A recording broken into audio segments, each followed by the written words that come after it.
সকলোতকৈ ডাঙৰ কথা হৈছে যে NHM সৰ্বশিক্ষা যিবিলাক এনেকুৱা ধৰণৰ ছ'চাইটিত কাম কৰে চৰকাৰী কৰ্মচাৰী নহয় তেওঁলোককো এইবাৰ আমি মেডিকেল ৰিইম্বাৰ্সমেন্টৰ সুবিধা কৰিম NHM SSA ইয়াত কাম কৰা কৰ্মচাৰী সকলেও এতিয়াৰ পৰা 100% মেডিকেল ৰিইম্বাৰ্সমেন্ট পাব এটো এটা বহুত ডাঙৰ সুবিধা তেওঁলোকৰ কাৰণে আমি আগবঢ়াইছো অঙ্গনবাদী আশা কৰ্মী মিড ডে মিল ওয়াৰ্কাৰৰো দৰমহা আমি বৃদ্ধি কৰিম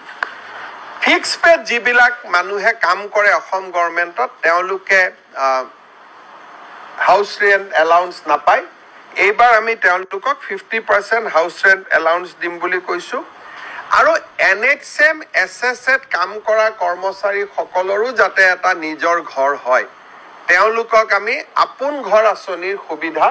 তেওঁলোকলৈ সম্প্ৰসাৰণ কৰাৰ কথা আমি চিন্তা কৰিছো গভৰ্ণমেণ্ট এমপ্লয়িজৰ কাৰণে এইবাৰ আমি কেইটামান ল্যান্ডমাৰ্ক ডিসিশন আনিছো এটা হল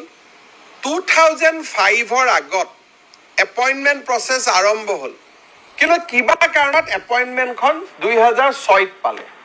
আমি তেওঁলোকক OPS লৈকে লৈ যাম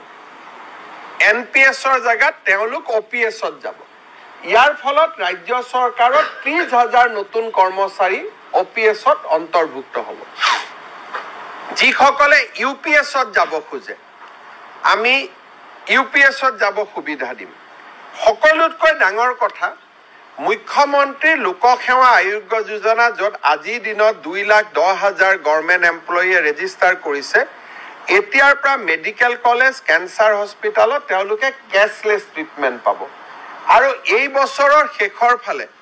নাৰায়ণ হৃদয়ালয় হক এপলো হক তাতো আমি ক্যাশলেস ব্যৱস্থা ৰূপান্তৰকৰণৰ দিশত আমি এই ব্যৱস্থাটোক আগুৱাই লৈ যাম আৰু চৰকাৰী কৰ্মচাৰী সকলক গ্ৰন্থমেলাৰ সময়ত আমি দৰমহাৰ লগত 1000 টকা দিম যাতে তেওঁলোকে গ্ৰন্থ কিনিব কিন্তু গ্ৰন্থ কিনাৰ হিচাপখন তেওঁলোকে আহি অফিসত জমা দিব লাগিব আমি ইলেক্ট্ৰিসিটি 120 ইউনিটলৈকে যিসকলে ব্যৱহাৰ কৰে তাৰ মানে আমাৰ 48 লাখ কনজিউমাৰে মাহত 120 ইউনিটতকৈ কম ব্যৱহাৰ কৰে 1 মেৰ পৰা আমি ইলেক্ট্ৰিসিটিৰ যেটো মাসুল তাক আমি পাৰ ইউনিটত 1 টকা হ্ৰাস কৰিম অক্টোবৰ নৱেম্বৰ মাহত আমি চেষ্টা কৰিম